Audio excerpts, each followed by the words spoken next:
Hello, my name is Shirley Self, and I'm here to talk astrology. And today I wanted to introduce you to a warrior, a moon phase 2, a man by name of Klee Benally. He recently died he lived in Arizona. He was born on the 6th of October, 1975 in Black Mesa, Arizona. A moon phase 2, if you'll remember correctly, the job of a moon phase 2 is to, a 2 is where that energy from the Demogorgon, that raw, wrathful energy that needs to be civilized, that's where that energy is, on the physical level, is given to the will. And it's the job of a moon phase 2 to discover what interests, proclivities, talents that new energy brings to what is already a very educated old soul. And Klee Benally was, to me, the perfect moon phase 2. Now, I didn't live with him, I didn't know him, and I didn't discover him until I read his obituary. But I checked him out on YouTube, and is often the case with the moon phase 2. It produces very, very beautiful people, and Klee Benally was a very beautiful person. Other moon phase 2s were Muhammad Ali and Paul Newman, Bruce Springsteen. If phase 2 isn't busy doing whatever is around to be done, working, if they're sluggish and don't actually use that physical energy that they've got, they can become very emotionally violent, as Lizzie Borden was also a moon phase 2. But Klee Benally, I must read some of his accomplishments from his obituary, because no way can I remember all this. Okay, he fought the expansion of the Arizona Snow Bowl ski resort, which was one of the San Francisco peaks. And the San Francisco peaks are holy, not only to the Navajo and the Hopi, but to other Indian tribes around. He fought the resort's use of treated wastewater to make snow, a practice that is questionable. He protested against the pumice mine and against the uranium mining and the transport of uranium in the area. He campaigned for the rights and the care of the homeless. He campaigned against racial profiling, made films and art about his activism. He was a community organizer. He was a youth counselor. He taught media literacy and film to indigenous teenagers. He marched against the celebration of Thanksgiving. He published a book, No Spiritual Surrender. This book just came out last year. He created a board game called Burn the Fort, in which Native American warriors fight off colonizers and learn some history while doing so. He first went into activism when he was 14. Let's look at his horoscope here. He was a warrior, and here is the war. This stellium of Libra stellium and the Uranus moon, and the moon is in Scorpio that day. Now understand that this chart is a solar chart. I do not have a time for his birth, but you can get an awful lot from a solar chart, because remember, the sun, the will, is what this is all about. So you put that on the ascendant, it makes a good ascendant. So all of this power here that he has is focused against this Jupiter over here at 21 Aries, and there resides his Chiron. He resonates to the wound of his people, to the genocide, the removal, the theft of culture and land from his people. And that's what that Chiron has to do with. And why do I say that? because that Jupiter right there is exactly conjunct, well, it's a degree off, of the United States, Chiron, which is in our United States fourth house, and speaks to the Indian wars, the genocide, the removal, the defeat of the Indian people. And that is the wound that we are still facing. We have not dealt with it. I mean, South Africa dealt so much better with the breakup of apartheid. And as in Germany dealt with their guilt after World War II, we have not dealt with the guilt.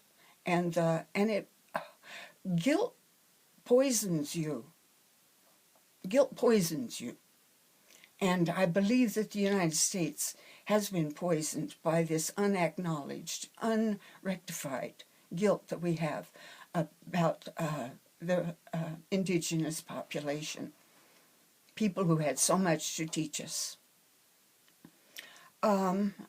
So I wanted to tell you that the United States is getting ready to have a Chiron return. Chiron is in Aries, and I think we will have a Chiron return in May. And I'm feeling a little trepidatious about it because my Chiron return was one of the more painful times of my life. Lately has been the only time in my life that has been more painful than my Chiron return. And the Chiron return would happen around, in the late 40s and 50. Chiron takes 25 years to move from the Saturn path to the Uranus path, and 25 years to go back. So we're getting ready to have our Chiron return, and that is a time in which we are going to have to face the fact that we have not reconciled with our indigenous people. And the slavery issue, yes. So that's his, Chiron is the door to your hero's journey. And that door to his hero's journey was right over there with that Jupiter conjunct the wounding that his people took from the white invasion. So he's got this T-square here with Saturn. And that gives him a feeling of, I got to do what I got to do. Saturn is an imperative here. But he's got this kind of a resolution up here with Mars. And the Mars is his activism, his communication, his music. And he and his siblings, and what were the siblings' names? Janetta and Clayson. Yeah, and he started a kind of a heavy metal band that included Navajo chanting, and got some renown and acclaim from the quality of their product, and that's that Mars up there, heavy metal. It was, what did Rolling Stones say about their band? He started this when he was 14. Now, the Mars had just progressed out of bounds when the Sun came trine with that Mars. That's when, and he was about 13 at that time, and that's when he and his siblings started this band. Let me read from, if I can find it, from what Rolling Stone said.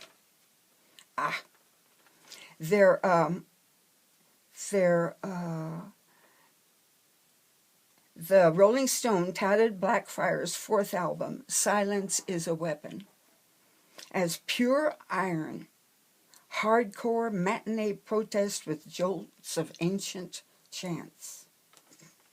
They got some renown, as they deserved.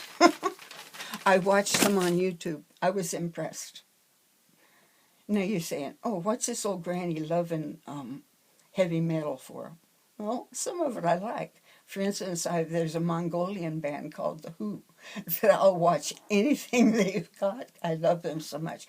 I'm a 14. Moon Phase 2 is that kind of violence that is my body of fate. And so I've always been interested in, I'm keeping my eye on Iceland's volcano. Heavy metal is fairly interesting to me. That kind of violent energy is, we have to deal with it. Moon Phase 2, Moon Phase 14, Moon Phase 16, and Moon Phase 28, not so much. It can come out as pure bile in a Moon Phase 28. That it can be just, wrathful, demogorgon anger. Just let me have a sip of water and then we'll get into this horoscope here.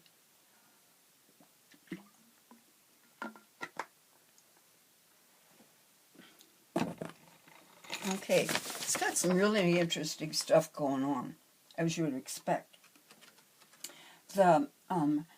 I do not know what he died of.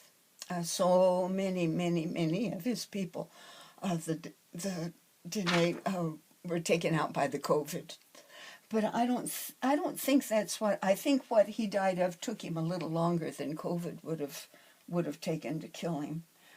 And look at this solar house of death is ruled by this Venus. This Venus is not good condition. She's in her fall, and doesn't have much going on for her except this concurrence with this beautiful Uranus in Scorpio. Uranus in Scorpio is exalted. Why? Because that means that you can access your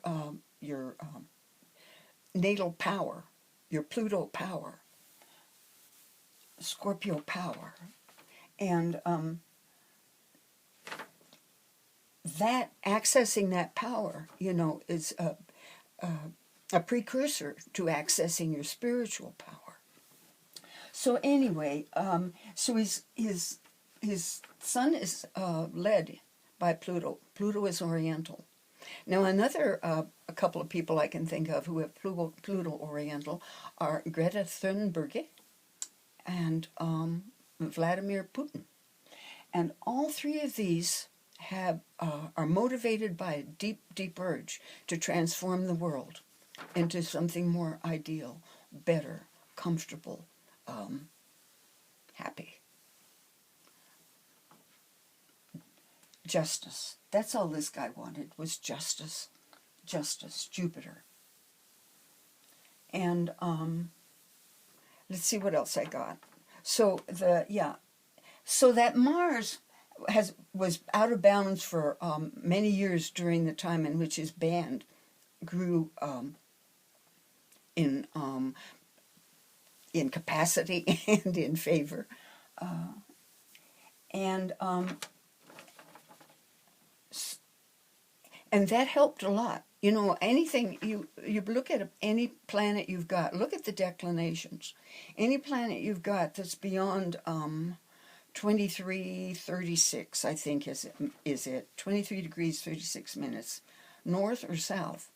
Those planets are kind of turned loose. They're out of bounds, like they're way over average in whatever they do. Not that they're over average good, but it just in intensity and in power, they're extremists. That's the word I was looking for. The Chiron is so important for this young man, starting out on his journey, his hero's journey. And what a hero he was to his people. The videos I've watched of him, he was a beautiful man. And I have a feeling that beauty extended not just through the physical, but into the spiritual. Because if you remember the Moon Phase 2, what is their spiritual, what is their gift? Is their spiritual power. They are run by instinct, and they're run by spiritual power. and he had a lot of it. He had this Neptune down there is connected to the Pluto, and so that power was turned on with thoughtfulness, with understanding, and within the flow of things. He had really good timing, this guy. So, oh wait, I was going to tell you, the Chiron is really important. One thing is because it's at a critical degree. The 26 degrees of cardinal signs are at a critical degree. And that just means watch them. They're a little more powerful than you would expect. And he's got aspects that give him that power to go in that door of the hero and act as a hero for his people. The Chiron-Uranus thing just makes him intrepid. Just get out of his way, please. The Chiron-Saturn gives him virtually not only the right to do it, and the Saturn's in Leo gives him not only the right to do it, but sort of a mandate to do and to persevere at what he's doing. His death, the transiting sun at his death was opposite this Mars. The transiting Mars was trying the Jupiter, and I've noticed that in deaths, that you will have a prominent Jupiter aspect. Often it's quite benevolent. Sometimes it's hard, but this one looks benevolent. The transiting Uranus was conjunct the South Node, and is still right there. The transiting Saturn was opposing his natal Venus from the 5th house. And in conjunct, the transiting Saturn was in conjunct the natal Saturn, which is a, as you know, a sickness or death, not indication, but aspect. The transiting Neptune was in his 6th house, and that was square. The transiting Neptune was square the natal Mars. This natal Mars, this man, after I read the obituary, I got on the internet and looked at the videos, and I fell in love with him. He was beautiful.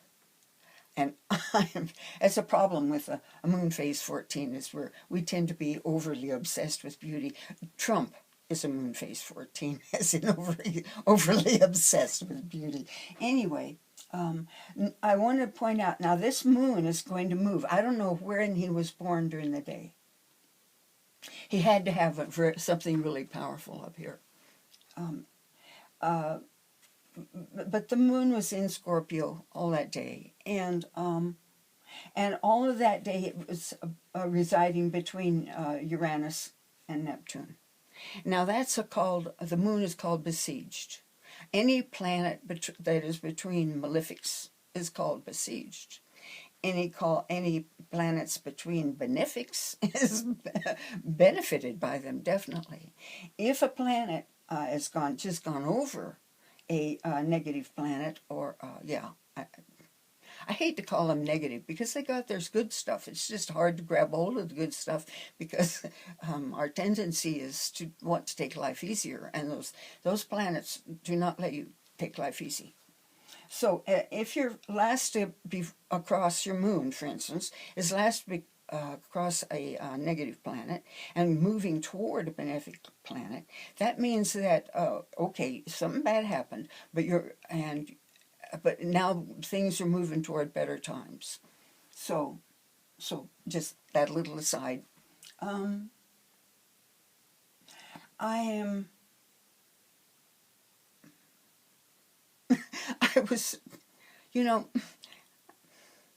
It's hard. This one was hard. The Navajo Nation has lost so many important people. And here's another one. And like they say, the good die young. And when I thought of that, I thought, Rupert Murdoch is still chugging along.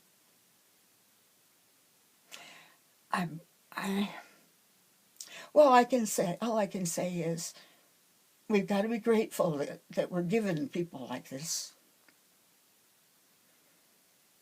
And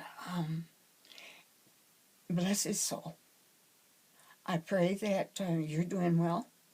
I'm slowly recovering. I have my ups and my downs.